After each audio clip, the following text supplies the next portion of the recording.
시간 하나님 우리에게 주시는 말씀은요, 신명기, 빠졌구나. 신명기, 4장 1절에서 9절까지 말씀입니다. 신명기 4장 1절에서 9절까지 말씀입니다. 구약 성경 신명기,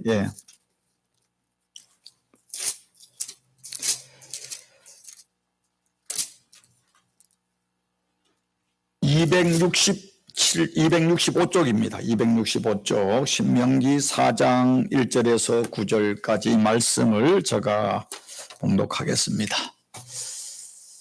이스라엘아, 이제 내가 너희에게 가르치는 규례와 법도를 듣고 준행하라. 그리하면 너희가 살 것이요 너희 조상의 하나님 여호와께서 너희에게 주시는 땅에 들어가서 그것을 얻게 되리라.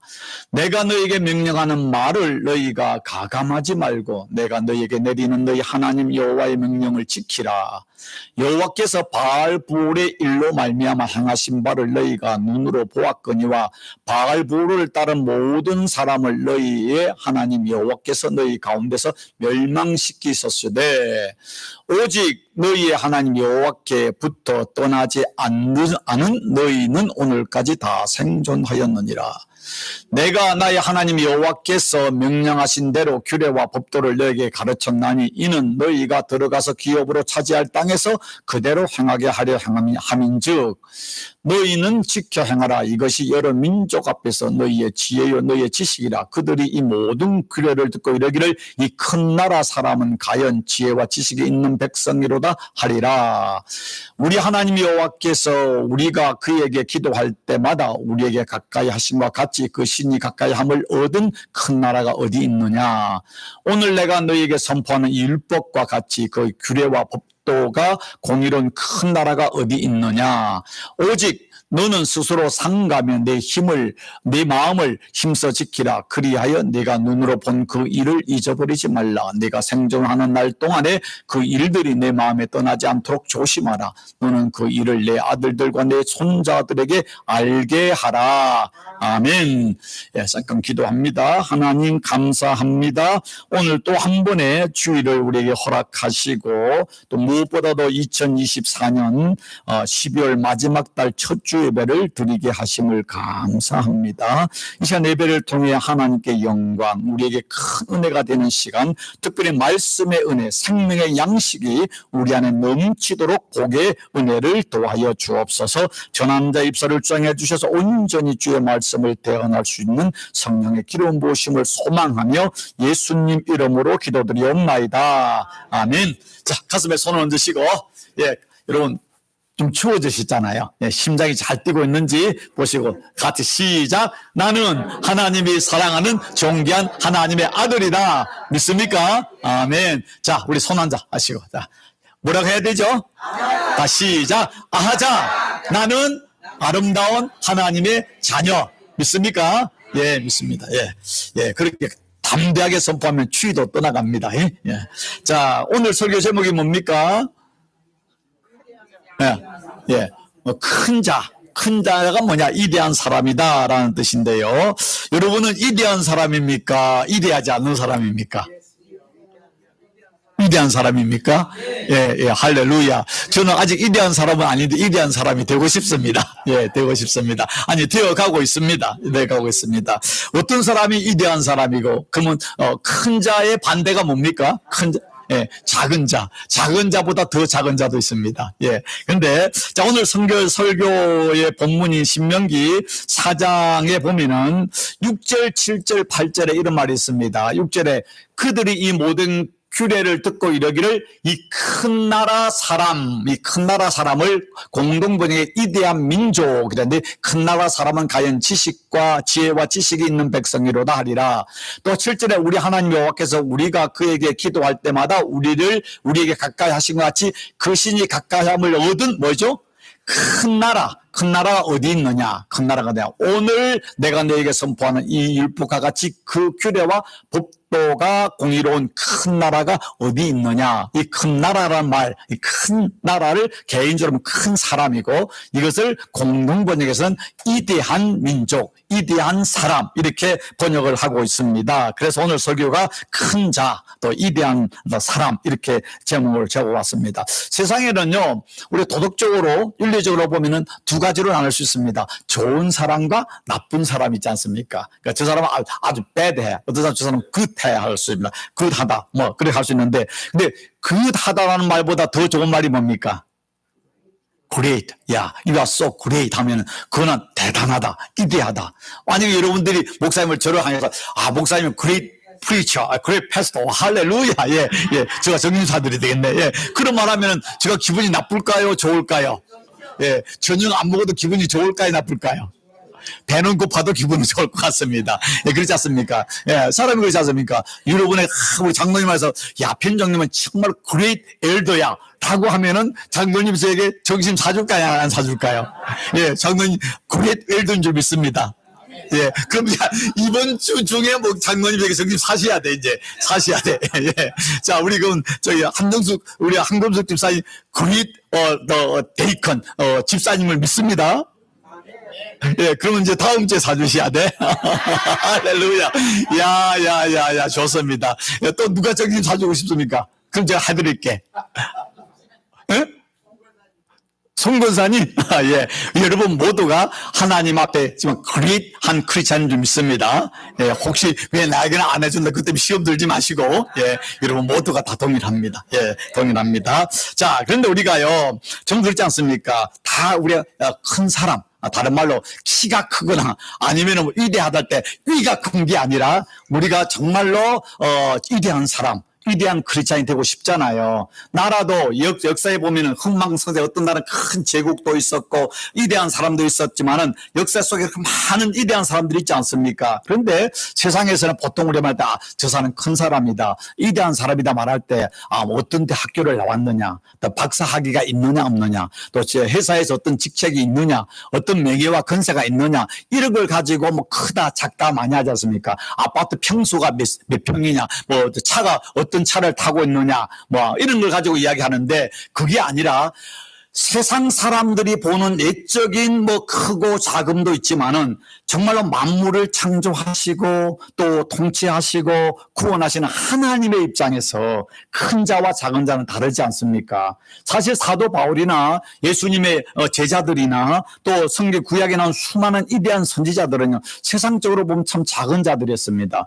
초라한 자들이었고 가난했고 비천했습니다. 그러나 성경은 그들을 위대한 사람이라고 말하고 있습니다. 또 하나님께서 선택한 이스라엘 민족들, 그 이스라엘 민족은요, 정말 그 시대의 그 고대 근동에서 가장 척박한 땅에 가장 작은 자들이었습니다. 그러나 하나님이 하나님의 백성으로 선민으로 부르지 않았습니까? 하나님이 우리를 인정하는 사람이 큰 사람이고 아무리 세상에 성공했을지라도 하나님이 인정하지 않은 사람은 작은 사람이고 비천한 사람이고 실패한 사람들인 것입니다. 그렇다면 오늘 이 말씀은 자, 하나님께서 이스라엘 백성들을 노예에서 출애굽시키시고 광야 40년을 지나서 이제 거의 요단강에 들어가기 직전에 모세가 죽기 전에 이스라엘 백성들에게 마지막 한 설교의 말씀 중에 하나인 것입니다. 그 말씀들에게 하나님께서 너희를 큰 민족, 큰 나라, 위대한 사람들을 만들어 줄 것이다 라는 말씀인데, 그런데 어떤 사람들을 하나님께서 위대한 사람을 만들고 어떤 민족을, 어떤 나라를 위대한 나라와 민족을 만들어 줄 것인가는 그 원칙을 말씀하고 있는데요. 오늘 말씀에 보면은 자, 신명기 4장 1절에 같이 한번 읽어볼까요? 이스라엘아, 이제 내가 너희에게 가르치는 규례와 법도를 듣고 준행하라. 그리하면 너희가 살 것이요 너희 조상 하나님 여호와께서 너희에게 주시는 땅에 들어가서 그것을 얻게 하리라. 자, 여기서 너희 조상 하나님께 여호와께서 주시는 땅에 들어가서 그것을 얻게 하리라. 이를 닮아 너희가 위대한 큰 자가 될 것이다. 하나님의 약속을 받을 것이다. 축복을 받을 것이다. 어떻게 할 때요? 하나님의 규례와 법도를 듣고 준행할 때, 다른 하나님 말씀을 잘 듣고 그 말씀을 준행할 때 큰 자가 된다. 위대한 자가 된다. 듣기만 하는 것이 아니라 듣고 준행할 때라고 이야기하고 있습니다. 또 2절에도 같이 이야기해요. 같이 한번 읽어볼까요? 내가 너에게 명령한 말을 너희가 가감하지 말고 너희에게 내리는 너희 하나님 여호와의 명령을 지키라. 명령하는 말이 뭡니까? 명령하는 말, 또 하나님의 여호와의 명령이 뭡니까? 한마디로 규례와 법도는 한마디로 말하면 성경 말씀이잖아요. 하나님의 말씀, 성경이잖아요. 내가 너에게 명하는 그 말씀 가감하지 말라. 이런 설교를 듣는데 들으면서 만약 어린아이가 집에서 밥을 먹는데 이렇게 여러 반찬을 엄마가 많이 했는데 자기 좋아하는 것만 먹고 좋아하지 않은 깔짝깔짝하면 여러분 어떡합니까? 잘한다 그럽니까? 못한다 그럽니까? 딱 깨놓지 이놈 새끼 반찬 투정하지 말라고 없어. 여러 거 잘 먹어야 돼. 그러니까 말씀을 들을 때에 말씀은 내가 듣고 싶은 말만 듣지 말고 불편한 말이라도 하나님 말씀은 그 말씀을 잘 들어라. 가감하지 말고 내가 내게 내리는 그 여호와의 명령을 잘 듣고 지켜라. 준행하라. 그리하면은 큰 자가 된다라는 말인 것입니다. 또 3절의 말을 하기를 여호와께서 바알보올의 일로 말미암아 행하신 바를 너희가 눈으로 보았거니와 바알보올을 따른 모든 사람을 너희 하나님 여호와께서 너희 가운데서 멸망시키시되 오직 너희의 하나님 여호와께 붙어 떠나지 않은 너희는 오늘날까지 다 생존하였느니라. 이 바알보올이 뭡니까? 바알보올 사건입니다. 민수기 25장. 그러니까 이스라엘 백성들이 강야 40일 그 지나갔을 때에 모압 왕이 이제 복술사 발람, 그러니까 모압 왕 발락이 복술사 발람을 돈을 줘가지고 이스라엘 저주하려고 했잖아요. 근데 하나님께서 그 발람을 이렇게 막아서 저주를 못하겠답니다. 저주를 못하니까 금문보를 제대로 못 받게 돼 있으니까 나중에 떠나가면서 이 복술사 발람이 발락에게 팁을 하나 줍니다. 야, 나는 하나님이 나에게 저주하지 전을 못했지만은 저들을 타락시킬 수 있는 이 길이 있어. 그러면서 가르쳐 준 게 뭔가 하면은 모압과 미디안 여인들을 가지고 이스라엘 사람들을 유혹하게 하는 겁니다. 유혹해가지고 이 이스라엘 남자들이 그 여인들의 유혹에 빠져가지고 성관계를 하고 그 다음에 뭐냐면은 하나님을 떠나서 바알을 섬기기 시작한 겁니다. 그래가지고 하나님이 진노하셔서 영병을 퍼뜨려가지고 2만 4천 명이 죽는 사건이 일어났잖아요. 근데 그때 이걸 그 바알보올의 사건인 것입니다. 이걸 이야기하면서 그때 하나님의 말씀을 떠나고 하나님을 떠나고 우상을 바알을 섬겼던 사건을 우리가 기억하지 않느냐? 하나님 말씀을 섬겼던 하나님과 하나님의 말씀을 떠날 때 멸망시키는 걸 받지 않느냐. 그러나 그때 하나님께 붙어 떠나지 않는 그들, 하나님의 말씀을 준행한 자들은 생존하지 않느냐. 다시 말해 지금 너희가 하나님의 약속의 땅에 들어간다 할지라도 하나님 말씀을 떠나고 우상을 섬기고 말씀에 불순종하면은 넌 또 멸망을 당할 것이다. 큰 나라가 되지 않을 것이다. 사라질 것이다. 라는 걸 이야기하고 있는 것입니다. 그러면서 오늘 이 말씀 속에 또 5절에 같이 5절 이야기. 내가 나의 하나님 여호와께서 명령하신 대로 규례와 법도를 내게 가르쳤나니 이는 너희가 들어가서 기업으로 차지할 땅에 그대로 행하게 하려 함인즉 너희는 어떻게 하라고요? 지켜 행하라. 이것이 여러 민족 앞에서 너희의 지혜요 너희의 지식이라. 그러니까 하나님의 말씀을 지켜 행하는 게 지혜와 너희의 능력이 되는 것이다. 그들이 이 모든 규례를 듣고 이방 사람들이 이 모든 규례를 듣고 이르기를 이 큰 나라 사람 이스라엘 백성들 야 저들은 이대한 민족이다. 저 사람은 이대한 사람이다. 하나님이 함께하는 사람이다. 하나님이 복주시고 보호하는 자들이다. 라고 하면서 과연 지혜와 지식이 있는 백성이로다 하리라. 저들이 정말 이대한 사람, 큰 사람이라고 세상 사람들이 너희를 존경하고 부려하고 두려워할 것이다. 어떻게 할 때? 하나님의 말씀을 지켜 행할 때에. 하나님의 말씀을 지켜 행할 때 그렇다는 것입니다. 자, 그렇다면은 왜 하나님의 말씀을 우리가 지켜 행해야만 하는 것입니까? 세상에 다른 종교도 있고 다른 세상에 많은 지혜도 많이 있는데 세상에 많은 지혜도 참조해야 되지만 왜 하나님의 말씀을 지켜 행해야만 여러 가지 성경에 수백 가지로 이야기를 하고 있지만은 오늘 여러분에게 잠언 16장 9절 한번 읽어볼까요? 사람이 마음으로 자기 길을 계획할지라도 그의 걸음을 인도하시는 이는 여호와시니라. 사람이 자기 마음으로 많은 걸 계획하고 밤낮으로 노력하고 수고하고 애쓰고 한다 할지라도 그 걸음을 인도하시는 분이 누구라고요? 하나님이기 때문에, 여호와이기 때문에.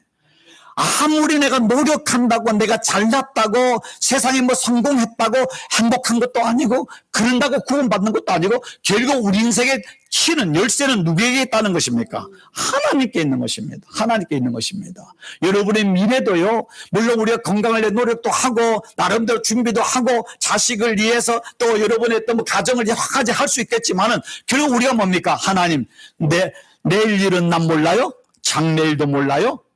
왜? 하나님의 손에 있으니까. 아버지여 주신 소명이 이루소서 평탄한 길 주옵소서. 뭡니까? 내일 아무도 몰라요. 오늘 우리가 이 드리는 예배 중에 이 예배가 우리 인생 마지막이 될지 아무도 모르는 거예요. 오늘 이 순간 내 생명과 호흡도 하나님의 손에 있다는 걸 믿는 게 뭡니까? 이게 신앙이잖아요. 그러면서 또 16장 3절에도 이야기하기를 같이 한번 읽어볼까요? 너의 행사를 여호와께 맡기라. 그리하면 내가 경영하는 것을 이루리라. 자, 행사, 우리 인생 2024년이 이제 한 달 남았는데 또 2025년을 또 우리가 맞이해야 되지 않겠습니까? 우리 인생을 또 우리 지금 신한 집사 같으면 이제 다음 이번 달에 이제 아기가 태어나는데 아기 문제 여러분 할 때 뭡니까? 내가 또 아내와 함께 내 아이를 잘 키워야 되죠. 열심히 키워야 되죠. 그런 분명한 사실은 그 아이의 생명은 신한 집 누구에게 있다고요? 하나님께 맡겨. 하나님, 내가 아내와 함께 내 아이를 잘 최선을 다해서 키우겠지만은 아무리 우리가 노력하고 애써도 이 아이의 생명은 하나님의 손에 있습니다. 하나님, 내가 이 아이를 하나님께 맡기고 하나님께 의지하오니 하나님께 이 아이의 인생을 경영하여 주옵소서, 인도하여 주옵소서. 이게 믿음이잖아요. 예. 내가 돈이 있으니까 내가 열심히 노력하니까 내가 이렇게 아이를 학교로 보내고 가해를 보내면 애가 잘 되겠지. 아니에요. 그런다고 잘 되는 게 아니에요. 예. 자, 우리 주위에 보면은 어떤 목사님들 보면은요, 정말 LA 한인타운에서 정말 어렵게 목회를 해가지고 제대로 학교를 보내니까 가해를 시킬 수 있습니까? 그래서 제가 아는 친구 목사님 중에 다 아이들이 정말 잘 됐어요.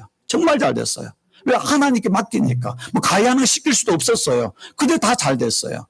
결국 물론 세상적으로 그게 잘 된다고 그게 잘 됐다고 그런 건 아니지만은 그리고 우리 부모 입장에 그런 것도 있잖아요. 그러니까 여러분 더 나가서 그걸 넘어 영적으로 잘 돼야 되잖아요. 근데 우리가 지금 어떻든 그 내 의의 문제, 내 인생 문제고 지금 내 문제 아둥바둥하지 마시고 하나님께 맡기시라니까. 왜 내가 하려고 그러세요? 손 놔버리세요. 하나님, 내가 낳은 자식입니까? 내가 낳구나. 그건 하나님의 자식 아닙니까? 저희가 아프고 하면 하나님이 슬픈 거 아닙니까? 그러고 맡겨버리세요. 한번 맡겨보세요. 그러면 하나님이 하는데 우리는 못 맡겨서 문제라. 그러니까 네가 한번 해봐라. 내 인생의 미래 하나님께 못 맡게 그래 해봐라. 그래 의사가 너를 살려주냐? 돈이 너를 살려주냐? 한번 해봐라. 하나님 우리에게 그러면 놔둬버리는 거예요. 아니에요. 하나님께 그러면 자빠져가지고 하나님 죽이든 살리든 아까 뭡니까? 사나 죽으나 누구 거라고요? 왜 찬송을 계속 부르라 할까요? 좀 부르면서 그게 가슴에 bek혀지기를 원하는 거예요. 그러니까 사나 죽으나 주님의 것이고 나를 위해 피 흘려주신 그 보혈이 나의 생명이고 희망이다. 그러니까 한번 찬수 처음에는 그냥 부르다가 성금하다가 정신없는데 어느 순간 그 길하다가 이게 날마다 탁 걷히면서 그렇구나. 내가 주님의 것이구나. 내 농력이 느끼지 않는구나. 그걸 느낄 때 보니까 마음의 평안함과 담대함과 내 안에 오히려 소망이 생기지 않습니까? 그게 믿음이고 신앙의 고백 아닌 것입니까? 너의 행사를 여호와께 맡기라. 그러면 내 경영을 이루어 주신다. 자, 그렇기 때문에 뭡니까? 맡긴다는 게 뭡니까? 하나님의 말씀에 순종하는 것이죠. 하나님의 말씀을 따라 살아가는 것. 하나님의 말씀을 붙잡고 그 안에 소명을 가는 것입니다. 왜 하나님의 말씀이 대단한 것입니까? 이사야서 제가 올해 참 많이 묵상하는 말씀인데요. 40장 7절 8절 한번 읽어볼까요? 푸른 마르고 꽃은 시드본 여호와의 기운이 그의 불미라. 이 백성의 실로 풀이로다. 푸른 마르고 꽃은 시드나 우리 하나님의 말씀은 영원히 서리라. 이제 풀과 꽃이 뭡니까? 우리가 추구하는 세상에 부귀영합니다. 그렇게 화려하고 대단하고 온 사람들이 그게 생명을 거는 것처럼 아둥바둥 하는데 그 보통 아침에 해가 뜨면 다 말라 비틀어지는 것처럼 하무시비로 뭡니까? 아무리 꽃 아름다운 꽃도 열흘이면 다 져버리잖아요.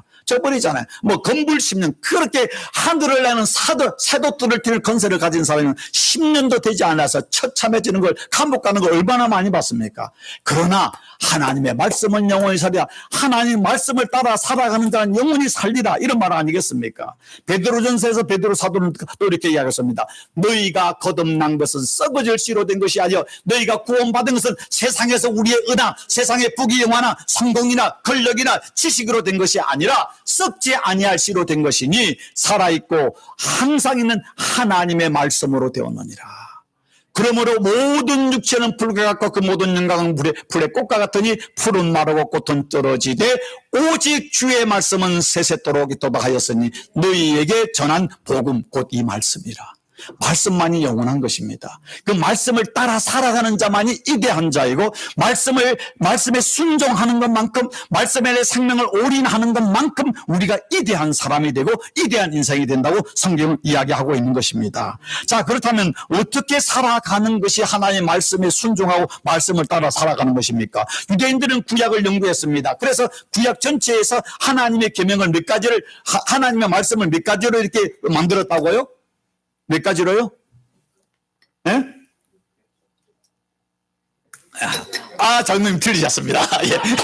613개. 613개. 예. 자, 613개인데 그 중에, 613개 중에, 자, 뭐뭐를 하지 말라.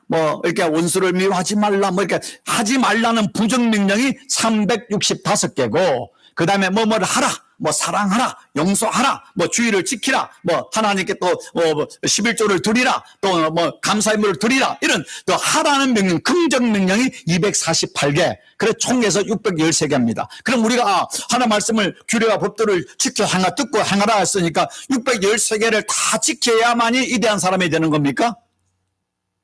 지켜야 됩니까? 안 지켜야 됩니까? 지켜야 되죠. 근데 지킬 수 있습니까? 없습니까? 이를 막는 구약사는 이스라엘 백성 지켰으면 못 지켰습니까? 못 지켰기 때문에 예수님이 오신 거예요. 인간 중에 아무도 지킬 사람은 없어요. 이렇게 지켜서 구원받을 사람 아무도 없어요. 예수님뿐이 못하는 겁니다. 사도 바울도 못해요. 그래서 예수님이 대신 오셔서 우리 죄를 대신해 십자가에 죽으신 겁니다. 세상의 모든 종교는 경전이 있습니다. 경전은 이렇게 하면은 모든 세상의 종교는 이렇게 내게 살아가야만이 구원을 받는다라는 행위를 이야기하고 있습니다.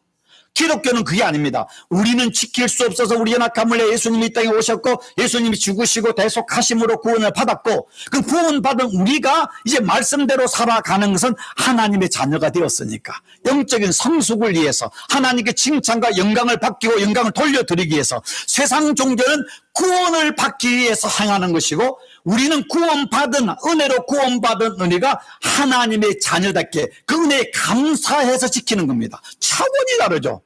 차원이 구원받기 위해서 하는 사람은 구원을 받았습니까? 못 받았습니까? 영원히 못 받은 거예요. 죽을 때 나는 이렇게 행했으니까 내가 이렇게 다 실천하고 도덕주의를 살았으니까 나는 구원받았겠다라고 생각할 수 있는 사람이 있을까요? 없을까요? 아무도 없습니다. 아무도 없습니다. 우리는 구원은 우리의 행함이 있는 것이 아니라 믿음이 있다고 그러지 않습니까? 믿음으로 구원을 받았지만은 주님 앞에 가서 기쁨이고 칭찬이 되기 위해서는 우리가 그것을 이제 말씀의 성령을 의지하여 살아가는 것이죠.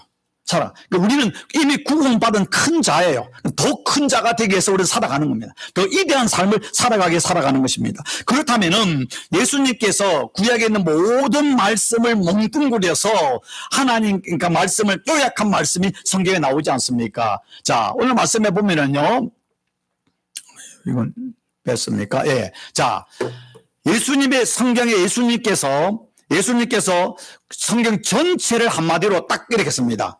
우리 한국 한자로 말하면 경천애인이다. 경이 뭐니까 하나님을 천이죠. 하나님을 경외하고 사랑의 자 인자 사람이 자 사람을 사랑하는 것. 이게 성경 전체 핵심입니다. 하나님을 경외하는 거, 하나님 믿고, 그리고 이웃을 사랑하는 거. 근데 이것을 예수님께서 마태복음에, 한 율법사가 예수를 시험하여 묻되, 선생님, 율법 중에 어느 계명이 크니까? 어느 계명이 가장 위대합니까? 가장 중요합니까? 그러니까 예수께서 이르시되, 내 마음을 다하고, 목숨을 다하고, 뜻을 다하여 주 너희 하나님을 사랑하라 하였으니, 경천, 하나님을 경외하는. 이것이 크고 첫째 되는 계명이요. 우선이라는 겁니다. 둘째는 어떻다고요? 그와 같으니 뭡니까? 하나님을 경외하는 것과 둘째는 틀리다는 겁니까? 같다는 겁니까? 그런데 순서가 있습니다. 순서는 같은데 다 순서가 동전의 양면이야. 그와 내 이웃을 내 자신같이 사랑하라 하셨으니 이 두 계명이 뭐라고요? 온 율법과 선지자의 강령이니라. 이 율법과 선지자의 강령이니까 성경 전체의 핵심이 이거라. 하나님을 경외하는 것과 이웃을 사랑하는 것. 근데 하나님을 경외하는 것과 이웃을 사랑하는 것은 분리된 것이 아니라 하나 된 것이다. 진짜 하나님을 경외하는 사람은 이웃을 사랑하게 돼 있다. 그러나 하나님을 경외하지 않는 사람도 세상에 이웃을 사랑하는 사람들 많습니다. 그것은 교만이고 인간의 의가 됩니다. 여러분, 진짜 인간이 인간을 사랑할 수 있습니까? 없습니까? 못해요. 인간은 이기적 존재입니다. 하나님을 진실로 사랑하는 사람만이 다른 사람을 사랑할 수 있습니다. 자, 그래서 로마서에서 사도 바울이 로마서 13장 9절 후반에서 10절 보면 같이 한번 읽어볼까요? 그 외에 다른 계명이 있을지라도 내 이웃을 내 자신과 같이 사랑하라 하신 그 말씀 가운데 다 들었느니라. 사랑은 이웃에게 악을 행하지 아니하나니 그러므로 사랑은 율법의 완성이니라. 성경을 한마디 단어로 말하면 사랑이잖아요. 율법의 완성이 뭡니까? 하나님을 경외하고 이웃을 사랑하는 것입니다. 여러분, 아무리 하루에 기도를 몇 시간을 하고 성경을 하루에 100장씩 읽는다 할지라도요, 이웃을 사랑하지 않는 사람은 하나님을 경외하지 않는 사람이고 그 사람은 믿음의 초보인 것입니다. 비록 학교를 못 나와서 성경을 읽을 수도 없고 문맹일지라도 정말 하나님께 큰 은혜를 기억하면서 다른 사람에 대해서 긍휼한 마음으로 사랑하는 사람은요, 그 사람은 율법을 이룬 사람입니다. 그 사람이 성자인 것입니다. 성경을 많이 하는 건 소중하지만 성경을 많이 하는 것보다 또 기도를 많이 하는 건 소중하지만 기도를 많이 하는 것보다 더 중요한 것은 이웃을 사랑하는 것입니다. 사랑이 없는 기도, 사랑이 없는 예배, 사랑이 없는 헌신은요, 성경 주님 말씀으로 외식하는 것이다. 위선자다. 바리새적 신앙이라고 이야기하고 있습니다. 이 말은 저와 여러분이나 또 오늘 한국 교회나 현대 교인 모두에게 외가 아니라 우리 모두에 다 그런 모습 있잖아요. 여러분은 없는지 모르지만 저 안에는 참 많이 있습니다. 참 많이 있습니다. 자, 그리고요, 요한일서 사도 요한은 이렇게 이야기하고 있습니다. 같이 한번 읽어볼까요? 요한일서 4장 20절 시작. 하나님을 사랑한다고 하면서 형제를 미워하는 사람은 거짓말장이입니다. 눈에 보이는 형제를 사랑하지 못하는 사람이 보이지 않는 하나님을 사랑할 수 없습니다. 기억하십시오. 우리 교회는 없는데 다른 데 가니까요, 아주 예배 드릴 때만 말씀할 때마다 아멘 아멘 아멘 아멘 하고 막 찬송할 때 목이 터지라고 온 손을 춤을 추면 그 좋은 겁니까 나쁜 겁니까? 좋은 거예요. 근데 그리 해. 근데 나와서는 입만 열면 거하게 다른 사람 비판하고 짜증내고 상스러운 소리 하면 그 사람 그 이런 반맛 있습니까 없습니까? 그 사람 얼굴만 봐도 반맛이 없어. 네, 그렇지 않습니까? 제가 극단적인 예지만은 그잖아요. 지금 사도 요한이 말하는 겁니다. 하나님을 사랑한다고, 하나님을 예배한다고, 하나님을 믿는다고 하면서 내 옆에 있는 형제 자매를, 지금 바로 내 옆에 있는 형제 자매를 미워하는 사람은 그 사람의 신앙이 거짓 신앙이다. 눈에 보이는 형제를 사랑하지 못하는데 어떻게 보이지 않는 하나님을 사랑할 수 있느냐. 다른 말로 보이지 않는 하나님을 사랑하는 것은 바로 내 옆에 지금 이 순간에 그 사람을 사랑하는 것이 바로 하나님을 사랑하는 것이다. 네. 우리가 하나님께 나와서 우리가 찬양하고 하면은 하나님께 주님 사랑해요. 주여 박하면은요, 주님 천국에서 찬양하는 천사들이 예수님께 하나님께 뭐라고 하냐면 거짓말이야. 사랑도 거짓말, 기도도 거짓말, 예배도 거짓말. 그래 않겠지만은 극단적으로 뭡니까? 바로 우리가 보이는 형제를 사랑하지 않고, 다른 말로 보이는 형제가 아픔과 눈물이 있는데 나만 잘 먹고 잘 살고 우리 가정만 행복하면 된다는 이기적 신앙. 그래도 하나님이 내 신앙은 거짓이 그치거나 아니면 어린애 신앙이다. 우리가 그 팔복에서 뭡니까? 애통하는 자, 긍휼히 여기는 자는 복이 있나니. 왜입니까? 다른 사람의 아픔과 눈물을 볼 때 그것 때문에 같이 아파주고 같이 울어주고 같이 기뻐하는 그런 마음을 가진 자가 복이 있나니 저희가 하나님의 긍휼함을 받을 것이다. 주님 앞에 갔을 때 하나님이 우리를 기도 많이 했다 긍휼하라고 그럴 것 같아요? 아니에요. 다른 사람이 아픈데 속으로 잘 됐다. 저 사람 1년 전에 나한테 욕했는데 아이고 꽃이다. 그게 아니라 그런 했을지라도 저분이 저러면 안 되는데, 저런 아픔이 있으면 안 되는데, 그것 때문에 아파하면서 주님 저분을 불쌍히 여겨주시고 저분 마음에 위로를 주시기를 원합니다 라고 하면 같이 아파할 때 주님이 우리를 긍휼히 여겨주신다는 것입니다. 그게 바로 사랑이라는 것입니다. 자, 그렇다면은 톨스토이는요, 또 러시아의 대문호 톨스토이 한 말 중에, 이번 참 신실은 그렇지 않습니다. 그분이 인생 말년에 쓴 소설들을 보면 그런 건 신앙서적이에요. 그분이 사람이 무엇으로 사는가라는 질문했습니다. 무엇으로 산다 했습니까? 사랑으로 산다. 빵으로 사는 게 아니고, 돈으로 사는 게 아니고, 명품 백으로 사는 게 아니고, 사랑으로 산다. 사랑으로 산다. 사랑이 인생의 정답입니다. 그런데 이것을 예수님께서 한마디로, 여러분 딱 이야기하면은요, 자, 20세기, 지금 21세기죠. 20세기에 인간관계에 관한 최고의 바이블을 꼽는다면 데일 카네기의 인간관계론이라고 합니다. 80년 됐습니다. 근데 성경 이후에 성경책을 제외해서 2000년대 20세기에 제일 많이 팔린 책 중에 하나가 데일 카네기의 인간관계론입니다. 이거는 인간관계의 바이블이 하는데, 자, 근데 그 책을 딱 읽어보면, 제가 최근에 다시 읽었는데, 그 책의 핵심이 뭔지 아십니까? 성경에 나오는 말씀을 딱 요약한 겁니다. 그게 뭔가 하면은 예수님이 마태복음 7장 12절 말씀입니다. 같이 한번 읽어볼까요? 그러므로 무엇이든지 너희가 남에게 대접을 받고 싶거든 먼저 남을 대접하라. 이것이 곧 율법과 예언자의 가르침이라. 예수님이 하나님을 경외하고 이웃을 사랑하라. 이것이 율법과 그다음에 선지자의 강령이라 했는데, 또 이것도 율법과 선지자의 가르침이라. 결국은 이웃을, 하나님을 사랑하고 이웃을 사랑하는 것, 이것을 여기서 말하기를, 이 말을 내가 다른 사람에게 대접받고자 원하느냐? 그러면 내가 먼저 대접하는 게 성경의 사랑이다. 네가 다른 사람에게 칭찬받기를 원하느냐? 그럼 내가 먼저 칭찬해라. 네가 다른 사람에게 존경을 받기를 원하느냐? 그럼 내가 먼저 그 사람을 존경하게 여기라. 네가 하나님의 사랑을 받기를 원하느냐? 그럼 하나님의 사랑하는 짓을 해라. 그거 아닙니까? 근데 우리는 뭡니까? 내가 먼저 해야지. 내가 먼저 점심 사주면 내가 사줄게.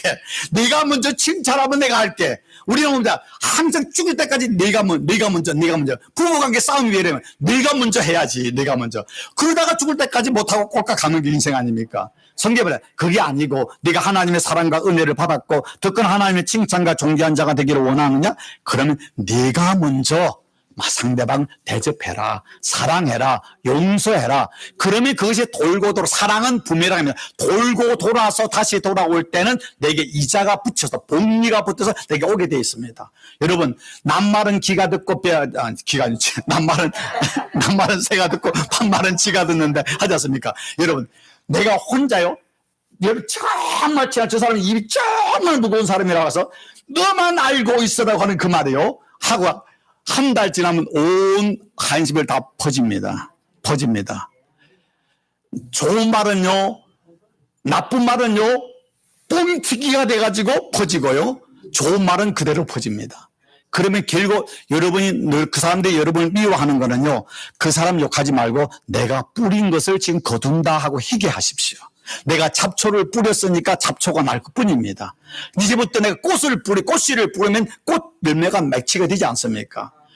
제발, 이 시대 상황, 교회 상황에 따라서 제가 설교의 내용이 달라지겠지만은, 우리 교회가 좋은 교회가 되려면 좋은 씨를 뿌려야 돼요. 좋은 씨 뿌리지 않고 어떻게 복음으로 이 지역에 희망을 전하겠습니까?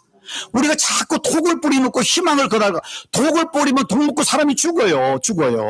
그런데 이 데일 카네기가 이 책에서 말하는데, 모든 사람 마음속에, 이 사람이 이제 연구를 하고 수많은 심리학 책과 모든 이러한 사람 책을 읽고 이제 이 책을 썼는데, 그게 말할 때 모든 사람에게 욕망이 있더라는 겁니다. 물론 수면욕이나 식욕이라든가 또 성욕 이런 것도 인간 본능적인 거죠. 동물적 욕망이지만 그게 아니라 모든 사람에 있는 간절한 욕망이 뭔가 하니까, 누구든지 남녀노소를 막론하고 누구나 뭐냐면 중요한 사람이 되고 싶어하는 욕망. 다른 말로 위대한 사람이 되고 싶은 욕망이 있더라는 겁니다. 누구에게나. 근데 우리가 정말 중요한 사람, 위대한 사람이 되는 저 성경으로 말하는 큰 자, 위대한 인생을 살기 위해서 이 책에서는 몇 가지를 이야기해요. 그 중에 오늘 두 가지만 이야기했는데, 인간관계 기본 원칙, 첫 번째를 이분이 꼽는 게 뭔가 하면은, 같이 한번 읽어볼까요? 시작. 꿀을 얻으려면 벌통을 걷어차지 말라. 이 말이 무슨 말일까요? 이 말 이해되십니까? 예. 꿀을 얻는 사람이 술 취하고 집에 꿀통을 팍 차버려 타였어요. 어떻게 될까요? 거기는 다 그냥 날아갑니까? 화딱 지나가서 벌들이 나와가지고 그 사람을 벌집 만들어버리잖아요. 그리고 그 분 다 도망가는 겁니다. 꿀이 뭡니까? 우리가 내가 복을 받으려면은, 내가 다른 사람의 존경을 받으려면은 벌통을 걷어차지 말라. 이 말입니까? 다른 사람을 걷어차지 말라는 겁니다. 다른 말을 걷어찬다는 게 뭘 말하는 겁니까? 비판하지 말아라. 불평하지 말아라. 불만하지 마라. Don't criticize, don't condemn, don't complain. 다른 말로 매사에 긍정적이고 상대방에 대해서 감사하고 칭찬하고 격려하고 이루해라. 우리는 벌통을 집에 차놓고 벌없다, 꿀 안 준다고 막 소리를 지는 겁니다. 아니죠. 우리가 벌통을 잘 관리해야만이 꿀을 얻는 것처럼 내가 다른 사람을 잘 할 때 좋은 은혜와 복이 임한다는 것입니다. 여러분, 미국에서 가장 존경받는 대통령이 누굽니까? 에브라함 링컨이 1위잖아요. 근데 원래 에브라함 링컨이요, 젊었을 때 그분의 별명이 미스터 컴플레인. 그 사람이 얼마나 불평과 비판과 조롱을 잘하는 사람이 있는 겁니다. 젊을 때 변호사일 때 자기 마음에 안 들면은요, 그냥 불평하고 비판하는 게 아니라 신문에 그걸 기재를 해버려. 신문에 기재를 해요. 그런데 그저 대표적인 게 뭐냐면은 1842년, 그분 앞에는 젊은 시절에 이분이 그 당시에 유명한 정치인이었던 제임스 쉴즈라는 자기가 경쟁자예요. 정치인을 그냥 비판하는 게 아니라 아주 조롱하는 글을 지역신문에 내버린 겁니다. 그러니까 이 사람 제임스 쉴즈가 기분이 좋을까요? 나쁠까요? 화가 나가지고 결투를 신청했습니다. 그 당시에 결투를 신청하면 결투를 만약에 내가 포기하거나 아니면 내가 도망가면 비급자로 낙인 찍힙니다. 그러면 결투를 신청하면 총으로 하든 아니면 칼로 할 수 있습니다. 둘 다 하면 뭐가 됩니까?